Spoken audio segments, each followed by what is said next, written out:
नमस्कार विद्यार्थी मित्रांनो, स्वागत आहे तुमचं आपलं चॅनल एमपीएससी गर्लवरती. मित्रांनो, आज आपण PSI STI ASO या पदाकरिता नक्की कोणकोणती महत्वाची कागदपत्रे आहेत ती संपूर्ण सविस्तररित्या बघणार आहोत. जर नावात बदल असेल तर काय करावे, जे महिला प्रवर्ग आहे ज्यांचे लग्नानंतर डॉक्युमेंट्समध्ये नावात चेंजेस केलेले नाहीत किंवा आता नावात चेंजेस झालेले आहेत, 10वीच्या जे आपलं रिझल्टचं सर्टिफिकेट आहे त्याच्यावरती नाव चेंज आहे, त्यानंतर लग्नानंतरचे जे डॉक्युमेंट्स असतील त्याच्यावरती नाव चेंज आहे, तर काय करावं, काय सोल्युशन आहे. त्यासोबत मित्रांनो, नक्की कोणती डॉक्युमेंट लागणार आहेत, नॉन क्रिमिलियर नक्की कुणाला हवा आहे, म्हणजे कोणत्या कॅटेगरीतल्या लोकांना नॉन क्रिमिलियर पाहिजे, कोणत्या नाही, क्रिमिलियर कोणाकडे असायला हवं, नॅशनॅलिटी काय, डोमिसाईल काय, त्यासोबत EWS सर्टिफिकेट जे आहे ते कुणाकडे असायला हवं. संपूर्ण सविस्तरित्या माहिती आपण आजच्या व्हिडिओमध्ये घेणार आहोत. कोणत्याही प्रकारची शंका तुमच्या मनात या व्हिडिओ नंतर राहणार नाही, त्यामुळे व्हिडिओ स्किप न करता शेवटपर्यंत बघा, जेणेकरून कोणतीही शंका तुमच्या मनात राहायला नको. मित्रांनो, व्हिडिओ सुरू करण्यापूर्वी जर तुम्ही चॅनलवरती पहिल्यांदा आले असाल तर चॅनलला सबस्क्राईब करा. तसेच एमपीएससी बद्दल अशीच महत्त्वपूर्ण माहिती आणि डेली अपडेट सर्वात अगोदर बघण्याकरिता बेल आयकॉनवर देखील प्रेस करायला विसरू नका. चला तर मित्रांनो, आपण व्हिडिओला सुरुवात करूया. मित्रांनो, डॉक्युमेंट्सचा जर विचार केला तर सर्वात अगोदर नाव. तुमचं नाव नक्की तुमच्या प्रोफाईलला अपडेट तुम्ही करणार आहात. PSI STI ASO कोणतीही पोस्ट असो, जेव्हा तुम्ही फॉर्म भरणार असाल त्यावेळी त्या प्रोफाईलमध्ये कोणतं नाव अपडेट करावं असा भरपूर विद्यार्थ्यांचा प्रश्न असतो. मित्रांनो, माझ्या मते तुम्ही 10वीचं सर्टिफिकेट द्यायला हवं, म्हणजे 10वीचा रिझल्ट जो असतो त्यावरती तुमचं जे नाव आहे ते नाव तुम्ही द्यायला हवं, म्हणजे 10वीचं सर्टिफिकेट तुमच्याकडे असायला हवं. अन्यथा ते नसेल तर तुम्ही पदवी किंवा पदवीचं अंतिम गुणपत्रक म्हणजेच डिग्री लास्ट इयरचं जेव्हा तुमच्याकडे डिग्री कंप्लीट झाल्याचं जे सर्टिफिकेट तुमच्याकडे असतं त्यावरती जे नाव असतं ते तुम्ही देऊ शकता. मग दोन्ही द्यायचे आहेत का, तर नाही. कोणतंही एक, म्हणजे नावाचा प्रूफ, तुमच्या नावाचा प्रूफ असण्याकरिता एकतर 10वीचं द्या किंवा पदवी कंप्लीट झाल्याचं द्या. माझ्या मते तुम्ही जे महिला प्रवर्ग आहे तर महिला प्रवर्गामध्ये ज्या महिला आहेत त्यांनी 10वीचं सर्टिफिकेट देणं या ठिकाणी आवश्यक आहे. कारण काही अशा महिला आहेत ज्या लग्नानंतर ग्रॅज्युएशन वगैरे कंप्लीट करतात, मग त्या ठिकाणी नावामध्ये चेंजेस होतात. त्यामुळे माझ्या मते तुम्ही 10वीचं जे सर्टिफिकेट आहे तेच तुम्ही द्यायला हवं. आता दुसरं आहे वय. आता वयाचा प्रूफ देण्याकरिता नक्की कोणते डॉक्युमेंट द्यावे लागतील, की तुमचं वय एवढं आहे, तुमचं सपोज 19 वर्षानंतर PSI STI ASO ची एक्झाम देता येते, मग 19 वर्ष तुमचं वय आहे याचा प्रूफ कसा देणार. तर मित्रांनो, या ठिकाणी तुम्हाला 4 ऑप्शन आयोगाने दिलेले आहेत. तुम्ही एकतर 10वीचं सर्टिफिकेट देऊ शकता. आता काही जणांच्या कमेंट्स येतात की 10वीचं सर्टिफिकेट नाहीये, हरवलंय वगैरे, 10वीचं वेळापत्रकच आमच्याकडे नाहीये. तर मग त्या वेळेला काय करायचं. बघा मित्रांनो, 10वीचं सर्टिफिकेट तुमच्याकडे नसेल तर तुमच्याकडे एकतर डोमिसाईल असेल. डोमिसाईलवरती तुमचं वय त्या ठिकाणी मेन्शन केलेलं असतं. डोमिसाईल नाहीये, नॅशनॅलिटी असेल, नॅशनॅलिटी आणि डोमिसाईल मिळून एक प्रमाणपत्र एकत्र पण मिळतं, ते असेल. हे दोन्ही नसेल तर जन्मदिनांक असलेला शाळा सोडल्याचा दाखला असतो बघा, म्हणजे TC. आता भरपूर विद्यार्थी मला 2-4 अशा कमेंट्स आलेल्या आहेत की 10वीची TC नाहीये. तर मित्रांनो, 10वीची TC नसेल तर तुमच्याकडे एकतर गुणपत्रक असेल, गुणपत्रक नाही तर TC असेल, आणि दोन्ही नसेल तर मित्रांनो, नगरपालिका आहे, महानगरपालिका किंवा ग्रामपंचायतीचा जन्माचा दाखला तुमचा असतो, घरी तुमच्या आईवडिलांना माहीत असेल, तोही तुम्ही या ठिकाणी सबमिट करू शकता. एकच कोणतंही करायचं आहे वयाचा प्रूफ देण्याकरिता. 10वीचं सर्टिफिकेट असेल तर तुम्हाला नावातही त्या ठिकाणी ते सबमिट करायला चालेल आणि वय देखील त्याच्यावरती मेन्शन असतं. त्यानंतर आहे मित्रांनो शैक्षणिक अर्हता. आता या ठिकाणी आयोगाने काय सांगितलेलं आहे की तुमची पदवी असणं गरजेचं आहे. मग तुमचं जे या ठिकाणी शैक्षणिक अर्हता दाखवण्याकरिता तुम्हाला काय करायचं आहे, तर पदवीच्या अंतिम वर्षाचे गुणपत्रक म्हणजेच पदवीच्या शेवटच्या वर्षाचं जे सर्टिफिकेट असेल रिझल्टचं, ते या ठिकाणी सबमिट करा. पदवीचं जे प्रमाणपत्र आहे ते तुम्ही या ठिकाणी सबमिट करू शकता, किंवा पदवीच्या सर्व सेमिस्टरचे गुणपत्रक, म्हणजे सपोज तुम्ही इंजिनिअरिंग करत असाल त्या ठिकाणी तुमचे 6 महिन्यानंतर सेमिस्टर असतात, त्या सेमिस्टरचे जे गुणपत्रक आहेत, सर्वच रिझल्टचे जे त्या ठिकाणी गुणपत्रक असतात, सर्टिफिकेट असतात, तेही तुम्ही या ठिकाणी अपलोड करू शकता. पण एक प्रूफ तुम्हाला आयोगाला द्यावा लागतो की आमच्याकडे पदवी आहे, किंवा पदवीच्या शेवटच्या वर्षाला तुम्ही असाल तर जे सेमिस्टरचे असतात तेही तुम्ही त्या ठिकाणी दाखवू शकता. त्यानंतर आहे मित्रांनो, एक गोष्ट याही ठिकाणी लक्षात घ्या की मेन्स करिता असं चालणार नाही. मेन्सला तुम्हाला लास्ट इयरचंच गुणपत्रक दाखवावं लागणार आहे की तुमचं ग्रॅज्युएशन आता कम्प्लीट झालेलं आहे आणि तुम्ही आता मेन्स करिता पात्र आहात. पूर्व परीक्षेला चालेल, तुम्ही कोणत्याही वर्षाचं त्या ठिकाणी सेमिस्टरचं दाखवू शकता. मात्र मुख्य परीक्षेला तुम्हाला डिग्री कंप्लीट झाल्यानंतरच त्या ठिकाणी गुणपत्रक दाखवावं लागेल. आता नंतरचा विषय आहे सामाजिक दृष्ट्या मागासवर्ग. आता मित्रांनो, सामाजिक दृष्ट्या मागासवर्ग म्हणजे ज्यांना आरक्षण वगैरे असतात, तर तेही आपण डिटेलमध्ये समजून घेणार आहोत. बिलकुल काळजी करायची नाहीये, नॉन क्रिमिलियर कोणाकडे असायला हवं, क्रिमिलियर कोणाकडे असायला हवं, सर्वच आपण बघणार आहोत. तर सगळ्यात महत्वाचं मित्रांनो, जातीचा दाखला. जर तुम्ही कॅटेगरीमध्ये येत असाल तर तुमच्याकडे जातीचा दाखला असणं गरजेचं आहे. सपोज तुम्ही ओबीसी मध्ये आहात, मग ओबीसी वाल्यांना थोडासा कट ऑफ जो आहे 1-2 मार्कांनी कमी लागतो. मग तुम्हाला ती सूट हवी असेल, तुम्हाला ते आरक्षण हवं असेल, तर तुमच्याकडे तुम्ही ओबीसी मध्ये येतात याकरिता एक प्रूफ आयोगाला द्यावं लागेल की तुम्हाला कोणत्या अर्थाने ते सूट देतील. कट ऑफ मध्ये असेल, सपोज ओपन वाल्यांचा कट ऑफ 60 लागलेला असेल, तर ओबीसी कॅटेगरीमध्ये जो आहे तो कट ऑफ 58 लागेल, 2 मार्कांनी कमी, आणि ती सूट तुम्हाला हवी असेल तर तुम्हाला या ठिकाणी मग तुम्हाला सांगावं लागेल की आम्ही सामाजिक दृष्ट्या मागास प्रवर्गामध्ये येतो. त्याकरिता एक प्रूफ आयोगाला द्यायचा आहे, तो असेल जातीचा दाखला, म्हणजेच कास्ट सर्टिफिकेट तुमचं काढणं तुम्हाला गरजेचं आहे.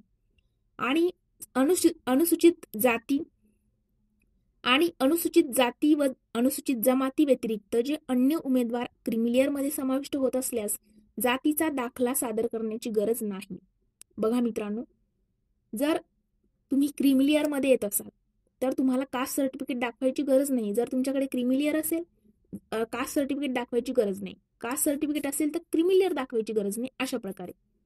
त्यानंतर बघा, सामाजिक दृष्ट्या मागास प्रवर्गामध्येच आता या ठिकाणी लक्षात घ्या की कास्ट सर्टिफिकेट नक्की कुणाला गरजेचं आहे आणि कुणाला नाही, हेही डाऊट विद्यार्थ्यांना असतात.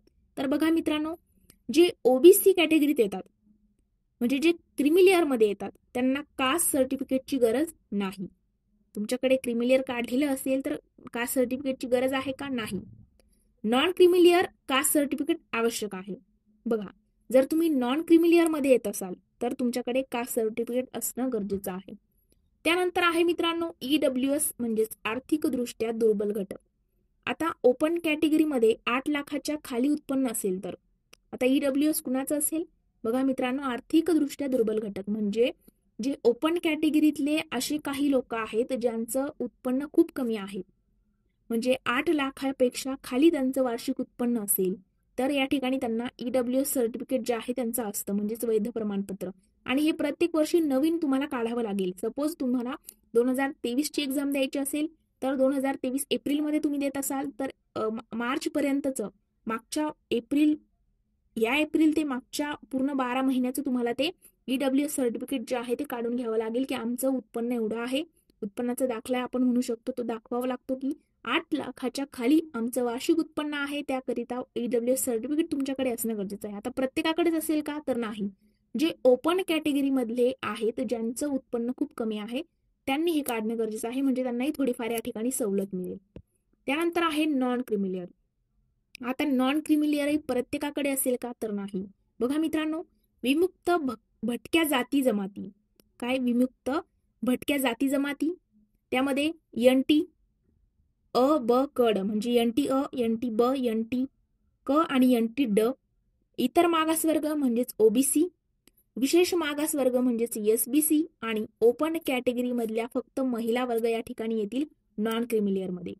बघा मित्रांनो, मी तुम्हाला अगोदरच सांगितले, ओबीसी कॅटेगरीमध्ये तुम्ही असाल तर तुम्हाला नॉन क्रिमिलियर असणं गरजेचं आहे तुमच्याकडे. या ठिकाणी मी सरळ तुम्हाला सांगितलेलं आहे कुणाकडे असायला हवं. भरपूर विद्यार्थ्यांच्या मनात प्रश्न असतात, नॉन क्रिमिलियर कोणत्या कोणत्या कास्ट करिता असेल, तर हे बघा या ठिकाणी सर्व माहिती दिलेली आहे. एनटी अ, एनटी ब, एनटी क, एनटी ड, त्यासोबत ओबीसी, एसबीसी आणि ओपन कॅटेगरी मधले फक्त महिला वर्ग आहे, पुरुष वर्ग नाही. नंतर आहे मित्रांनो नॉन क्रिमिलियर मध्ये बघा, ओपन कॅटेगरी मध्ये विवाहित महिला लग्नानंतरच्या नावाने काढतील. लक्षात घ्या, या ठिकाणी ही गोष्ट लक्षात घ्या की ओपन कॅटेगरीमध्ये ज्या महिला असतील ज्यांच्याकडे नॉन क्रिमिलियर काढणं त्यांनी गरजेचं आहे, तर त्या विवाहित महिला लग्नानंतरच्या नावाने नॉन क्रिमिलियर काढतील. आणि जे कॅटेगरीमध्ये येतात म्हणजे ऑलरेडी तुम्ही कॅटेगरीमध्ये येत असाल, ओबीसी मध्ये येत असाल, तुम्हाला आरक्षण आहे, राखीव जागा जे ठेवल्या आहेत त्यामध्ये तुम्हाला सवलती मिळणार असेल, म्हणजे ज्यांना आरक्षण आहे, जे ऑलरेडी कॅटेगरीत येतात त्यांना लग्नापूर्वीच्या नावाने काढायचं आहे. बघा लक्षात घ्या, तुम्ही ओपन कॅटेगरीतल्या, हे फक्त महिला प्रवर्गासाठी आहे, ज्या महिला आहेत, तुम्ही ओपन कॅटेगरीतल्या महिला असेल आणि तुम्हाला नॉन क्रिमिलियर काढायचं असेल तर तुम्हाला लग्नानंतरच्या नावाने काढायचं आहे आणि ज्या कॅटेगरीत येणाऱ्या महिला आहेत त्यांना लग्नापूर्वीच्या आडनावाने तुम्हाला हे काढायचं आहे. त्यानंतर आहे मित्रांनो दिव्यांग उमेदवार. आता दिव्यांग उमेदवारांना काय करायचं आहे, नॉन क्रिमिलियर काढायचं आवश्यक आहे. जे दिव्यांग उमेदवार असेल त्यांनीही नॉन क्रिमिलियर काढायचं आहे. माजी सैनिक, खेळाडू यांना लागणार नाही. माजी सैनिक असेल किंवा खेळाडू वर्ग असेल यांना नॉन क्रिमिलियरची गरज आहे का, तर नाही. बघा, SADAM किंवा स्वावलंबन पोर्टलद्वारे 40% पेक्षा जास्त कायमस्वरूपी दिव्यांगत्व असल्याचे प्रमाणपत्र. तुम्हाला दिव्यांग उमेदवारांना काय करावं लागेल, तुम्हाला 40% जास्त तुम्ही दिव्यांग आहात आणि कायमस्वरूपी आहात अशा प्रकारचे एक प्रमाणपत्र तुम्हाला पोर्टलद्वारे मिळणार आहे. ते प्रमाणपत्र तुम्हाला काढून घ्यायचं आहे. ते या ठिकाणी दाखवा, तुम्हाला त्या ठिकाणी सवलत जी आहे ती मिळते. आता पात्र माजी सैनिक. आता जे पात्र माजी सैनिक आहेत, सैनिकी सेवेतून मुक्त केल्याबाबतचं विहित नमुन्यातील प्रमाणपत्र तुम्हाला दाखवायचं आहे की मी सैनिकी सेवेमध्ये होतो आणि तिथून आता मी मुक्त झालेलो आहे. त्याचं प्रमाणपत्र तुम्हाला काढायचं आहे आणि ते प्रमाणपत्र या ठिकाणी सबमिट करायचं आहे.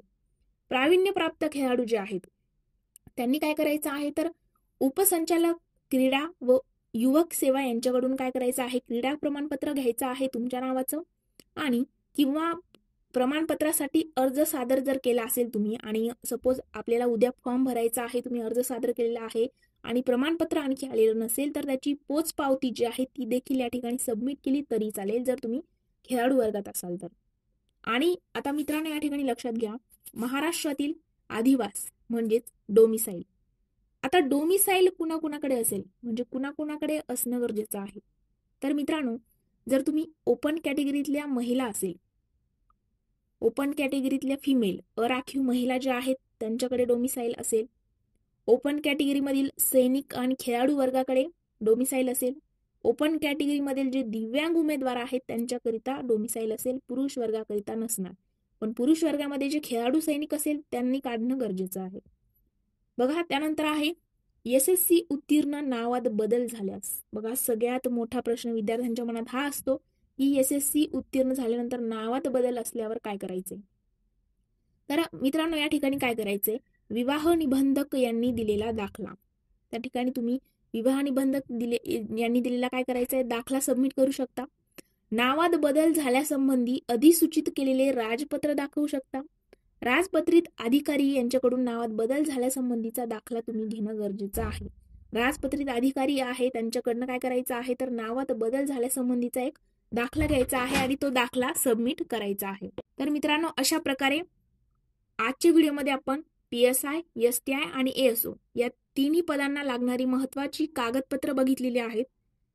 यानंतरही म्हणजे हा व्हिडिओ बघितल्यानंतरही कोणतीही तुमच्या मनात शंका असेल तर आपल्या चॅनलच्या अबाउट सेक्शनमध्ये माझ्या इंस्टाग्राम अकाउंटची लिंक आहे, तिथे जाऊन तुम्ही मला मेसेज करू शकता, प्रश्न विचारू शकता.